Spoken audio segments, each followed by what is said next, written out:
மீண்டுமாக ஆண்டவராக இயேசு கிறிஸ்து நாமத்தினாலே இந்த துணிக்கல் வழியாக உங்களை சந்திப்பதில் மிகுந்த சந்தோஷம். இன்றைக்கி நம்ம யாரை பற்றி பார்க்க போகிறோம் அப்படின்னு கேட்டிங்கன்னு சொன்னால், ஆதியாகமத்தின் புஸ்தகம் 16ஆம் அதிகாரம் 21ஆம் அதிகாரம், இந்த 2 அதிகாரத்திலும் மிக முக்கியமான ஒரு பெண்ணை குறித்து இருக்கிறது. யாரை குறித்துனா ஆகாரை குறித்து. இந்த ஆகாரை குறித்து அநேக காரியங்கள் காலகாலமாய் நாம் செய்திகள் எல்லாம் கேட்டுவிட்டோம், நிறைய காரியங்கள் செஞ்சிட்டோம். ஆனால் அந்த ஆகாரை குறித்து வாசிக்கும் பொழுது எனக்கு இப்போ இல்லை, ஆரம்பத்தில் வேதத்தை வாசிக்கும் போதே இந்த ஆகாரை குறித்து ஒரு சில காரியங்களை கர்த்தர் எனக்கு சொல்லிக்கிட்டே இருந்தார். அதெல்லாம் எழுதி வச்சுட்டே இருந்தோம். இப்போ இந்த துணிக்கைகள் வரும்போது இந்த அம்மாவை பற்றின சில ஞாபகம் உணர்த்தப்பட்டது. அதை தான் இப்போ எடுக்கலாம் அப்படின்னு சொல்லி இந்த 16ஆம் அதிகாரத்திலும் ஆகார் ஓடி போகிறாங்க. 21ஆம் அதிகாரத்தில் ஆகார் விரட்டப்படுறாங்க. 2 காரியங்கள் இருக்குது. நம்ம இப்போ அங்கேருந்து போவோம். ஆகார் யார் என்ன இதெல்லாம் நம்ம எல்லாருக்குமே தெரியும். ஆகார் ஆபிரகாமினுடைய வேலைக்கார பெண்ணாக இருந்து பின் நாட்களில் அவருக்கு மறுமணி ஆட்டையை போல மாறினாங்கன்னு சொல்லி நம்ம பார்க்குறோம்.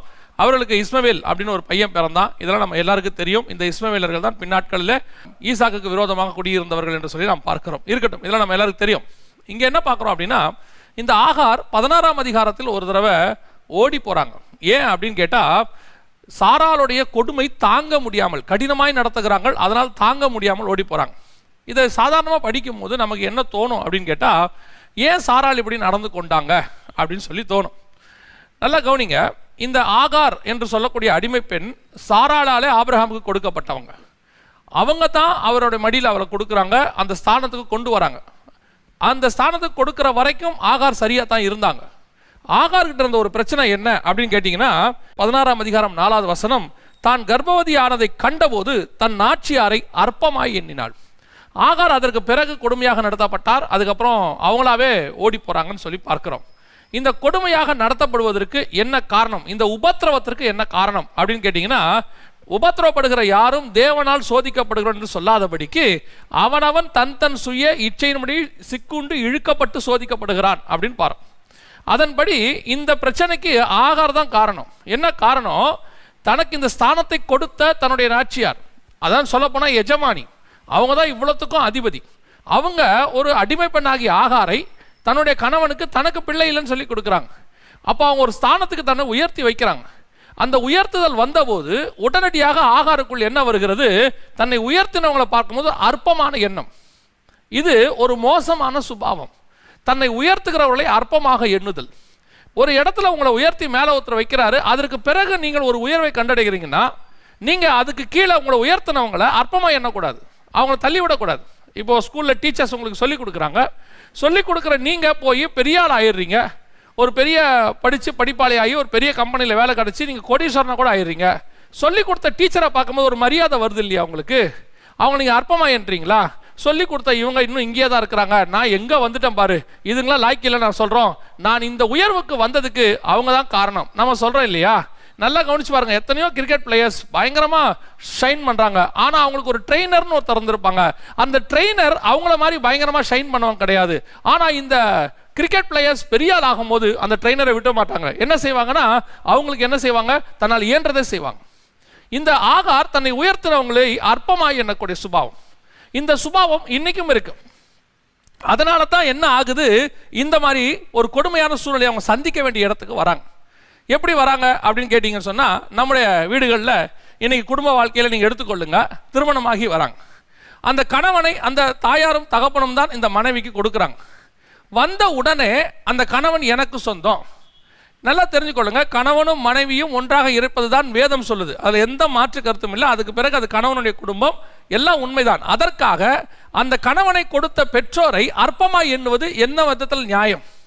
ஒருவேளை கணவன் பெரிய ஸ்தானத்தில் இருப்பார், நல்லா சம்பாதிப்பார், நல்ல அவருடைய மனைவின்னு உங்களுக்கும் ஒரு பெரிய கௌரவம் கிடைக்கும், போகிற இடத்தெல்லாம் உங்களுக்கு மரியாதை கொடுப்பாங்க. ஆனால் இவ்வளோ மரியாதைக்கு காரணம் யாருன்னு கேட்டிங்கன்னா, அந்த கணவனை அந்த அளவுக்கு உயர்த்தின அந்த தாயும் தகப்பனும். அந்த தகப்பனுடைய உழைப்பில் தானே அவர் படித்து வந்திருக்கிறாரு. ஆனால் வந்த உடனே நம்ம என்ன நினைக்கிறோம்? அவங்கள அற்பமாக எண்ணுறோம். அவங்கள பார்த்த உடனே கொஞ்சம் ஒரு கேவலமான எண்ணம்.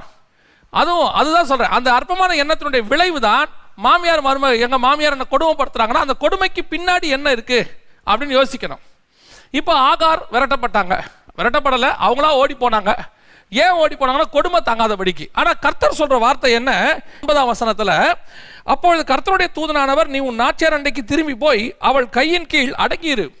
அந்த கையின் கீழே தான் நலமானதும் இருக்குன்னு ஆபிரகாம் சொல்கிறாரு. நீ அவளுக்கு நலமானதை செய், அவள் உன் கைக்குள் இருக்கிறாள், அவளுக்கு நலமானதை செய்யணும்னு சொல்றாரு. அந்த நலமானது தான் சாராள் வரைக்கும் செஞ்சிருக்கிறாங்க.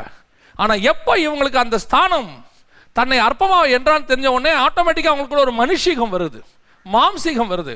வந்த உடனே கொடுமைப்படுத்த தொடங்குறார்கள். இந்த சுபாவம் அவங்களுக்கு இருக்கக்கூடாது தான், ஆனாலும் கூட ஒரு கர்ப்பவதி அப்படி அவங்க பார்க்காம அவங்கள கொடுமையாக நடத்தி இருக்கிறாங்க அப்படின்னு பார்க்குறோம். இது இன்னைக்கும் குடும்பங்களில் இருக்கு. என்ன குடும்பங்களில் இருக்கு? மருமக வரது, அது ஒரு சின்ன பிள்ளை தான், ஒரு 20, 22 வயசு 23 வயசு பிள்ளை தான் வருது. சரி, அதுக்கு வரும்போது அது அவங்க வீட்டில் செல்லமாக வளர்ந்து வந்திருக்கோம். இங்கே வந்த உடனே நம்ம குடும்ப சூழ்நிலை தெரியாது. அது இங்கே நடந்துக்கிற சுபாவங்களில் உடனடியாக மாமியார் எப்படி ரியாக்ட் பண்ணுறாங்க? தன்னுடைய மகள் தவறு செய்யும் போது அதை பொறுத்து கொள்ளுகிற மாமியாரால் தன்னுடைய மருமகள் தவறு செய்யும் போது பொறுத்து கொள்ள முடியல. அதுக்கும் மகளுக்கும் மருமகளுக்கும் ஒரே ஏஜ் ஃபேக்டர் தானே, ஏன் பொறுத்து கொள்ள முடியல? உடனடியாக என்னை கேவலப்படுத்த தொடங்குறாங்க, இந்த வீட்டை கைப்பற்ற நினைக்கிறாங்க, என்னை வீட்டை விட்டு விரட்ட பார்க்குறாங்க. நம்ம அப்படி நினைக்க வேண்டாமே. எல்லாமே கிறிஸ்துவின் ரத்தத்துக்குள் தானே கழுவப்பட்டிருக்கிறோம். நான் அதான் ரொம்ப ஆச்சரியமாக பார்ப்பேன். சில புறஜாதியார் தேசத்திற்கு நான் போவேன் ஊழியத்திற்கு. அந்த தேசத்தில் போனீங்கன்னு சொன்னால் அந்த தேசத்தில் 2 மனைவி 3 மனைவி திருமணம் செய்கிறதெல்லாம் அலோவ் பண்ணியிருக்கிறாங்க. அப்போ அந்த தேசத்துக்கு போகும்போது 2 மனைவி 3 மனைவிகளை திருமணம் செய்து ஒரே வீட்டுக்குள்ளே ஒரு குடும்பம் வச்சிருக்கிறாரு. அவங்க நார்மலாகவே அந்த நாடு அப்படி தான் இருக்கும், ஒரே வீட்டுக்குள்ளே வச்சுருப்பாங்க. ஆனால் அத்தனை பேரும் ஒரே வீட்டுக்குள்ளே சமாதானமாக இருக்கிறாங்க, சண்டை போட்டு போல. இன்னும் சில புறஜாதியாருக்குள்ளே பார்க்கும்போது தாய் தகப்பன்மாரை, இன்னும் சொல்ல போனால் மாமியார் மாமனாரை அப்படி பார்க்கக்கூடிய தேவனை அறியாத ஒரு பெண்ணை நான் அறிவேன். என்னுடைய நண்பனுடைய மனைவி, அவங்க திருமணமான புதில் வந்தபோது அவருடைய மாமனாருக்கு கேன்சர் வந்துருச்சு. அவர் ஒரு கொடுமையான கேன்சர். இது அந்த கேன்சரில் வந்த மாமனாரை வேற யாரும் பார்க்கல, மகள்கள் யாருமே பார்க்கல. அந்த மகன் வீட்டில் தான் அவர் இருந்தார். அந்த மருமகள் முழுவதுமாக அவளை கேர் பண்ணி அவர் மரணம் அடைகிற வரைக்கும் நான் அவர் கூட இருந்ததை நான் கண்கூடாக பார்த்துருக்கிறேன். ஒரு மகளை போல இருந்து செய்ததை. அதில் அந்த பெண்ணும் பாதிக்கப்பட்டுச்சு, வியாதி பாதிக்கப்பட்டு குழந்தை பிறக்க முடியாமல் போய் இவரை பார்த்ததுனால பின்னாட்கள் அந்த பிள்ளை சரியாயிருச்சு. கர்த்தர் ஆசீர்வதிச்சார் சொல்லுவேன். நான் சொல்லுவேன், அது புறஜாதி பெண்ணாக இருந்தாலும் அதுக்குரிய ஒரு நல்ல குணாதிசயத்தை கர்த்தர் ஆசீர்வதிக்கிறார். இன்னைக்கு நமக்குள்ள அந்த சுபாவங்கள் இருக்க மாட்டேது. யாராவது ஒருத்தர் கொடுமையாக நடத்தினா உடனே நாமளும் திரும்பியாக கொடுமையாக நடத்தணும், மன்னிக்கிற சுபாவம். இப்போ கர்த்தர் சொல்றாரு ஆகாரை பார்த்து, நீ போய் அடங்கிரு. எப்படிங்க இவ்வளோ கொடுமைப்படுத்துகிறோம், கீழே போய் திருப்பி இருன்ற. நாங்கள் சனி நிறைய பேர் எங்களுக்கு லெட்டர் எழுதும் போது எங்கள் கணவர் இப்படி கொடுமைப்படுத்துறாருன்னு எழுதுறோம். நீங்கள் செய்தியில் சொல்கிறீங்க கொஞ்ச காலம் பொறுமையாக இருங்க. எப்படி இருக்க முடியும்? பொறுமையாக இருக்கணும். இங்கே சொல்றாரு பாருங்களேன், ஆகாரை பார்த்து சொல்றாரு, சாராள் கடுமையாக நடத்துறாங்க. வசனம் சொல்லுது 6வது வசனத்தில், அப்பொழுது சாராய் அவளை கடினமாய் நடத்தினபடினால் அவளை விட்டு ஓடி போனாள். சாராள் சாதாரணமாக நடத்தல, கடினமாக தான் நடத்தி இருக்கிறாங்க. ஆனால் கர்த்தர் சொல்றாரு, திரும்பி போய் அங்கே அடங்கிரு, அவள் கையில் அடங்கிரு. இது என்னங்க கொடுமை? நாங்கள் ஆலோசனை கொடுக்கும்போது அப்படிதான் நிறைய பேர் எடுத்துக்கிறாங்க. கணவன் கொடுமையை நடத்துறாரு, அடங்கிரு அப்படின்னு நீங்கள் சொல்றீங்களே, ஏன் அடங்கி இருக்கணும்? மனைவி ரொம்ப மோசமானவங்களா இருக்கிறாங்க, அவங்கள நீங்கள் பொறுத்துக்கிட்டு தான் போகணும், அவங்க திருந்துற வரைக்கும் அமைதியாக இருங்கன்னு சொல்றீங்களே, ஏன் அப்படி அமைதியாக போகணும்? எப்படி இருக்கிறது கஷ்டம் அப்படின்றாங்க. உண்மையிலே கஷ்டம் தான், இல்லைன்னு சொல்ல. ஆனால் கர்த்தர் என்ன சொல்றாரு, நீ அடங்கி இரு. ஏன் அடங்கி இரு? 16ஆம் அதிகாரத்தில் ஆகார் ஓடி போகும்போது கர்ப்பவதி. இப்போ கண்டிப்பாக ஒரு குமாரனை பெறுவாங்க, ஏன்னா அதுக்கப்புறம் கீழே ஆண்டவர் சொல்றாரு நீ ஒரு குமாரனை பெறுவ. ஆனால் 16ஆம் அதிகாரத்தில் ஓடி போய் சாராள் கீழே இருந்து அவங்க அடங்கி இருக்காம போயிட்டாங்கன்னா அவங்க வனாந்தரத்தில் போய் குழந்தைய பிறப்பாங்க. ஆனால் அந்த குழந்தைக்கு எந்த பாதுகாப்பும் இருக்காது. சரி, இப்போ அடங்கி இருந்தால் குழந்தைக்கு பாதுகாப்பு வந்துருமா? வரும். ஏன் வரும்னு கேட்டிங்கன்னா 17ஆம் அதிகாரத்தில் விருத்த சேதனம் வருது. அந்த விருத்த சேதனத்தை ஆபிரகாம் செய்கிறார். யாருக்கு? இஸ்மவேலுக்கு செய்கிறார். அந்த 17ஆம் அதிகாரத்தில் தானே இஸ்மவேலுக்காகவும் ஒரு ஜெபம் பண்றார். அந்த ஜெபத்தில் தான் கர்த்தர் சொல்றார், இஸ்மவேலை பார்த்து நான் அவனை ஆசீர்வதிப்பேன் அப்படின்னு சொல்றார்.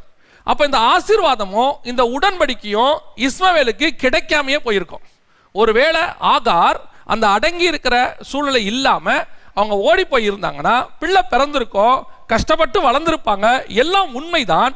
ஆனால் என்ன நடந்திருக்கும்? அந்த பிள்ளைக்கு உடன்படிக்கையும் அந்த பிள்ளைக்கு ஒரு ஆசீர்வாதமும் கிடைக்காமல் போயிருக்கும்.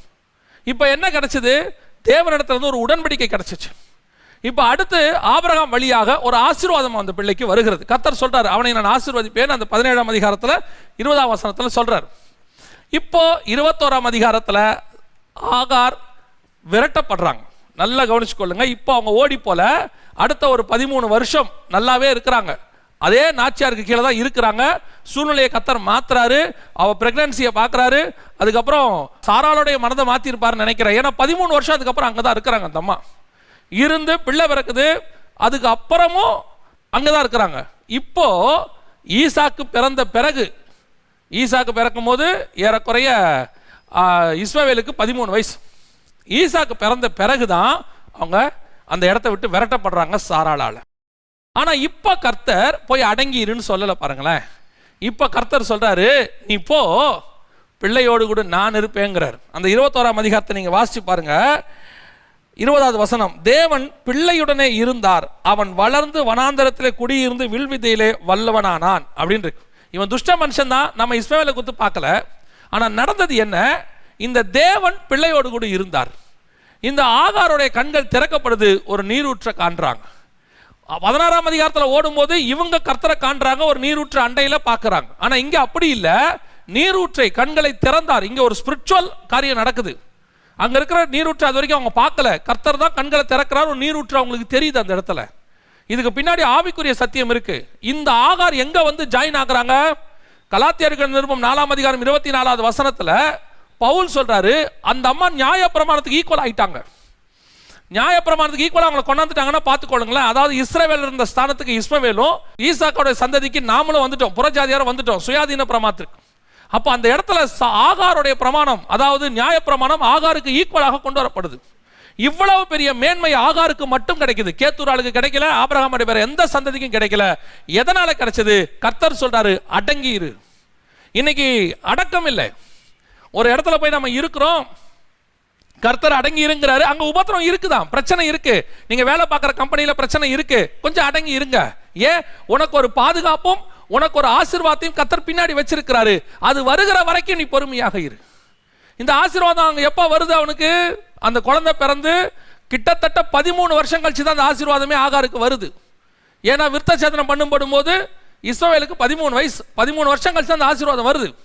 அது வரைக்கும் அடங்கிரு. உன்னை ஆசீர்வதிக்கிற வரைக்கும் ஒரு இடத்துல அடங்கி இருங்க.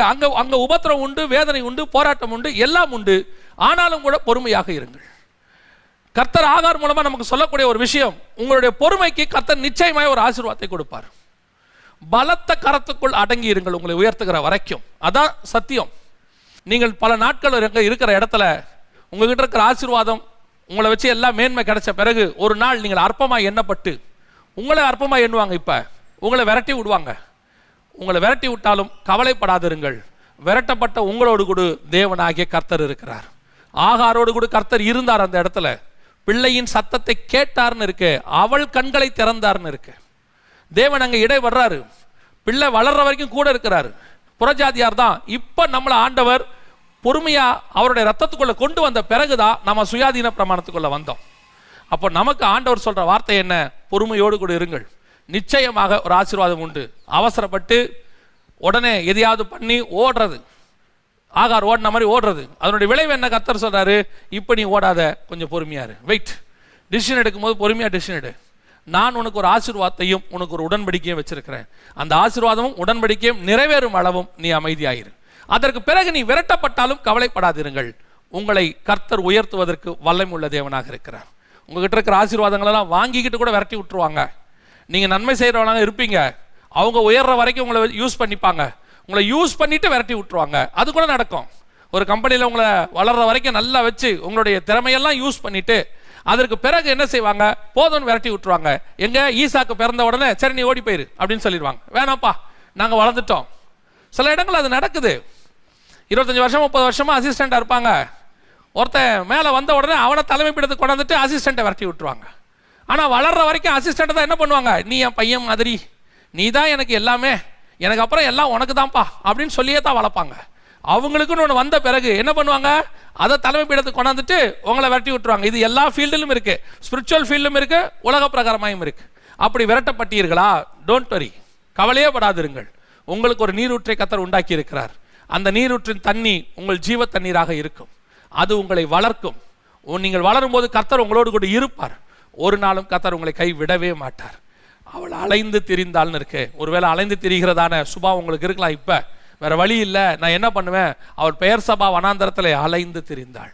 அந்த பெயர் சபா வனாந்தரத்தில் தான் எலியாவும் இருந்தார்.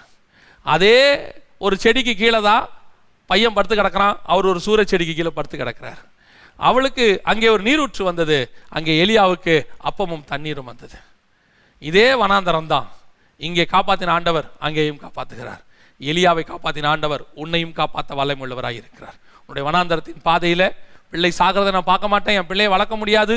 எத்தனையோ நாட்கள் எனக்கு தெரிஞ்ச ஒரு சாட்சி, ஒரு தாய் கொண்டு போய் தன் பிள்ளையை ட்ராக்ல போட்டு சாகடிக்க போயிட்டாங்க. ஏன்னா வாழ முடியல, வாழ்க்கை இல்லை. கடைசியில் அந்த ட்ரெயின் வரும்போது அந்த பிள்ளை அழுதுருக்கு, பயமா இருக்குன்னு. அந்த பிள்ளையின் அழுகைய அந்த நேரத்தில் கர்த்தர் அந்த அம்மாவுக்கு உணர்த்தி, சரி அந்த அம்மாவை கையில் பிடித்தார். அதற்கு பிறகு அந்த பிள்ளையும் அந்த தாயும் வளர்க்கப்பட்டார்கள், ஆசீர்வதிக்கப்பட்டார்கள். அதே தேவன் இன்னும் உங்களுக்கு ஜீவனோடு கூட இருக்கிறார். உங்களை விரட்டி விட்டவங்க கண்களுக்கு முன்பாக கர்த்தர் உங்களை ஆசீர்வதிப்பார், உயர்த்துவார். கர்த்தருக்கு சித்தமானால் இன்னொரு துணிக்கையின் வழியாக உங்களை சந்திப்போம்.